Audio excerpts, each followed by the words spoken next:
सभी को आदाब, नमस्कार, सत श्री अकाल, जय हिंद, जय भारत। उम्मीद करता हूँ आप सब लोग ठीक होंगे। मैं सैयद एहतिशाम रिजवी आपके सामने एक बार फिर से अपनी वीडियो लेकर आ गया हूँ, आपको बताने, आपको समझाने, आपकी चीज़ों को आपके सामने रखने के लिए। सबसे पहले हम शुरू करेंगे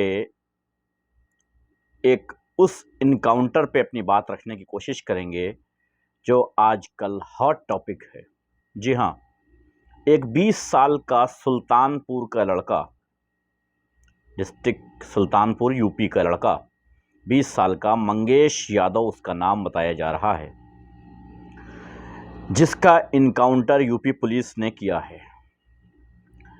अखिलेश यादव से लेकर के राहुल गांधी और सारा विपक्ष ये कह रहा है कि ये फेक इनकाउंटर है। बहुत सारे प्रूफ भी आ गए हैं कि ये फेक इनकाउंटर है। एक 20 साल का लड़का जिसके घर पर मीडिया वाले गए तो उसका घर मढ़िया का था, छपरिया का था, छपरी, छपर होते हैं गांव में। 1.5 करोड़ की एक लूट में उसका नाम बताया गया है और उसे गोली मार दी गई है। जैसा कि इंटरव्यूज में पता चल रहा है कि उसको 7 गोलियां मारी गई, 2 सर में, 3 साइड में और पीठ में, 2 पैर पे। सवाल तो बनते हैं कि एक इनकाउंटर में 7 गोलियां कैसे मारी गई। सवाल तो बनते हैं कि अगर पैर पे पहले गोली मारी गई तो फिर वो पकड़ जाना चाहिए था, तो फिर उसे गोलियां और क्यों मारी गई, और अगर उसके सर पे पहले गोली मारी गई तो वो मर गया होगा, तो फिर और गोलियां क्यों मारी गई। उस लड़के के घर वाले, उसकी बहन ये बता रही है कि 2 दिन पहले हमारे भाई को पुलिस घर से उठा के लेके गई थी और 2 दिन बाद इनकाउंटर किया है। गांव वालों ने बताया कि 2 दिन पहले ही इसको उठा ले गई थी पुलिस, लेकिन चूंकि इसके घर में बूढ़े माँ बाप और एक बहन है तो कोई ऐसा नहीं था जो पैरवी करता, पता लगाता कहाँ है, क्या है, क्यों है। इस वजह से कोई जाकर के वहां थाने में कोई ऐसा पावरफुल आदमी नहीं था जो जाकर के वहां पर बातचीत करता। इस वजह से 2 दिन तक जब कोई नहीं पहुंचा वहां पर तो पुलिस वालों ने सोचा मौका अच्छा है, ठोक दो। जिस लूट की बात की जा रही है, 1.5 करोड़ के, तकरीबन 1.5 करोड़ की लूट की बात की जा रही है, उसमें और भी मुजरिम पकड़े गए हैं, लेकिन वो पकड़े गए हैं, वो गिरफ्तार किए गए हैं और मंगेश यादव को गोली मार दी गई है, गोलियां मार दी गई हैं।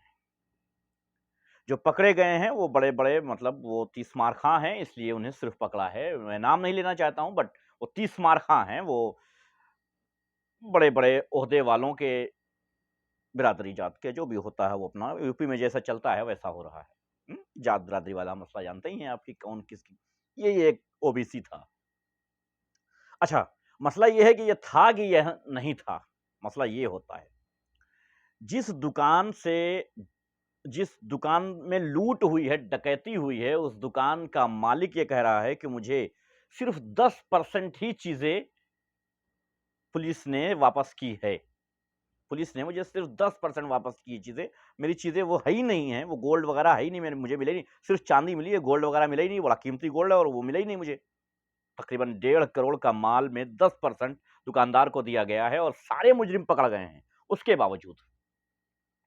मतलब बीच का माल कहां चला गया, 90% बीच का माल जो है वो कहां चला गया, ये नहीं पता चल पाया अभी तक कि वो 90% माल कहां गया। आखिर ये पता ही नहीं चल पा रहा है कि वो 90% माल कहां चला गया।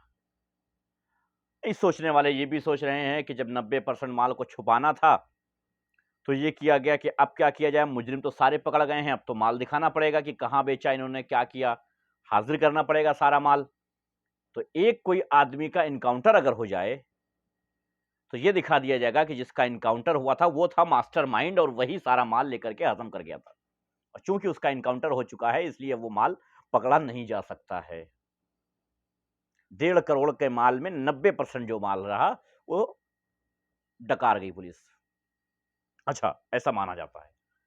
मजे की बात यह है कि पुलिस ने यह बताया है कि कई किलोमीटर तक हमने इसे दौड़ा के इनकाउंटर किया है, क्योंकि इसने हम पर हमला कर दिया था और भाग रहा था, तो हमने दौड़ा के इसका इनकाउंटर किया है। और उन पुलिस वालों के पैरों में जूते भी नहीं हैं, चप्पल हैं। चप्पल पहन के कई किलोमीटर तक खेत के रास्ते दौड़ रहे थे पुलिस वाले, भाई आप ही कर सकते हो ये, यूपी पुलिस ही कर सकती है ये, हैं? अच्छा मजे की बात देखिए, जो थ्योरी, जो स्टोरी सुनाई है साहब ने कि कैसे इनकाउंटर किया, चंद महीनों पहले यही इनकाउंटर थ्योरी, यही स्टोरी वही साहब ने एक गुफरान नाम के बच्चे का इनकाउंटर करने के बाद सुनाई थी। सेम स्टोरी कि साहब वो लूट थी और उसमें नाम था फला-फला का, फला-फला नाम था और उसके बाद यहाँ पर वहाँ पर गुफरान नाम था, यहाँ पर मंगेश यादव नाम, इतना ही था। बाकी वहाँ पे जो है मुझे खबर मिली कि ये आज किसी एक बड़ी वारदात को अंजाम देने वाला है और हमने घात लगाया, हमने इसका पीछा किया, इसको शक हो गया, इसने हम पर गोलियाँ चलाई और उसके बाद हमने इसका पीछा किया और आखिर में हमने इसका इनकाउंटर बचाव में इसका इनकाउंटर कर दिया। इनकाउंटर कर दिया, माल भी नहीं मिला। भाई वो मर चुका, वो कहाँ से माल देगा? अच्छा वो निहायत ही गरीब आदमी किसान है, उसके गाँव वाले भी कहते हैं कि भाई कमाल है, जिसके एक वक़्त खाने की रोटी नहीं थी, वो 1.5 करोड़ की लूट में और वो घर में सो रहा था। 1.5 करोड़ की लूट करके वो घर में सो रहा था। है ना कमाल ये? नहीं होता है ऐसा कमाल। ये भारत है, यहाँ ऐसा कमाल होता है। अच्छा अगर हम अपनी खबरें दें और उसमें रेप का मामला ना आवे तो फिर खबरें अधूरी रह जाएँगी, मामले अधूरे रह जाएँगे, बात अधूरी रह जाएगी। तो चलिए बता देता हूँ, है ना? एक मामला आया है वीडियो रिकॉर्डिंग के साथ। एक पंडित जी हैं, जो अपनी बेटी का 1.5 साल से रेप कर रहे थे।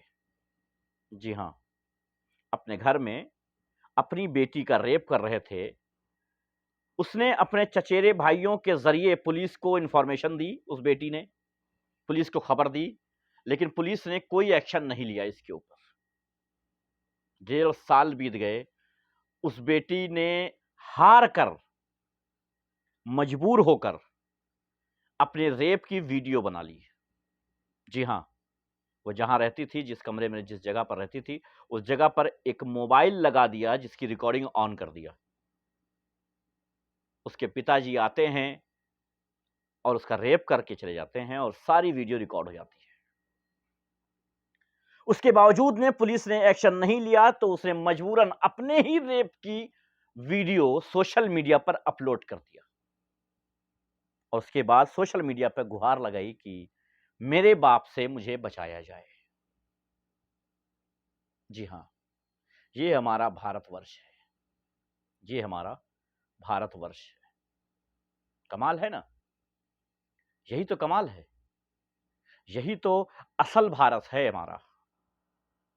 मतलब कुछ भी हमारे यहां होता है, कुछ भी हो सकता है, कभी भी हो सकता है और यही होता आया है। सोचने वाली बात है कि आखिर हम किस जगह पर बैठे हुए हैं, आखिर हम किस जगह पर पहुंच चुके हैं। मैंने पिछले भी वीडियो में आप लोगों से कहा था कि अपनी बच्चियों की, अपनी मां, बहन, बेटियों की रक्षा स्वयं करना पड़ेगा। मगर अब मसला यह आ गया है कि करेगा कौन, जब एक बाप ही बलात्कारी निकल जाए।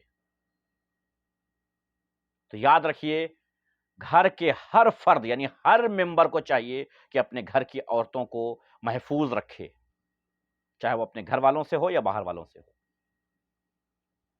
हालांकि ये माहौल जो बन रहा है, ये जो एक बाप ने ही अपनी बेटी का बलात्कार किया, ये हमारे भारत की प्रथा रही नहीं है। हो सकता है 2-3% ऐसे हैवान, दरिंदे, जानवर पैदा हो गए हैं देश में जिन जो ऐसा करते हैं। बाकी तो देश में कम से कम मुझे लगता है कि 95% जगह ऐसा नहीं होता है, जो मुझे लगता है। लेकिन अजीब बात है, उसके बावजूद हमारे देश में इसके ऊपर कोई कानून नहीं बन रहा है। आखिर क्यों? सिर्फ हिंदू मुसलमान की बात हो रही है कि आखिर क्यों? आखिर ये क्यों हो रहा है कि लगातार भारतीय जनता पार्टी के या सत्ताधारी पार्टी के लोग मुसलमानों को टारगेट करते हैं, फोकस हो जाता है उसके ऊपर, मीडिया चली जाती है और काम खत्म। दूसरे मामले छुपा दिए जाते हैं। आखिर क्यों? इस देश की बर्बादी में ये कौन लोग हैं जो अपना 100% दे रहे हैं और इनको कैसे रोका जाए और कौन रोकेगा इनको? पक्ष विपक्ष पर और विपक्ष पक्ष पर आरोप थोपता रहे, क्या यही सही है? नहीं। इसमें आपको जागरूक होना पड़ेगा, आपको सोचना पड़ेगा कि क्या होना चाहिए। वरना आने वाले दिनों में भारतवर्ष में रहना बहुत दुश्वारी का काम होगा। रोजगार की बात छोड़िए, अपनी इज्जत बचाना बहुत मुश्किल काम हो रहा है। जैसा कि आपने देखा पिछले दिनों, मैंने कल की वीडियो में बताया भी कि एक बच्चा जिसे गौ तस्कर के नाम पर मार दिया गया था, उसके बाप खुला कह रहे हैं कि भाई बताया गया हमसे कि मुसलमान समझ के मार दिया था। और वो ऐसी-ऐसी चीज़ें उसने बताई हैं कि अगर मैं बता दूँ, तो मुझे भी गोली मार दी जाएगी, मेरे परिवार को भी गोली मार दी जाएगी। उसके बाद मैं जानना चाहता हूँ कि ये इंटरव्यू देने के बाद उस बाप को सिक्योरिटी क्यों नहीं दी जा रही है कि भाई आप बताइए, अदालत में चल के बातें बताइए, मैं आपको सिक्योरिटी दूँगा। मैं आपको महफूज़ रखूँगा, आखिर क्यों नहीं कहता है प्रशासन? क्या तकलीफ है? भारतवर्ष में जो हो रहा है, ये बहुत खतरनाक है।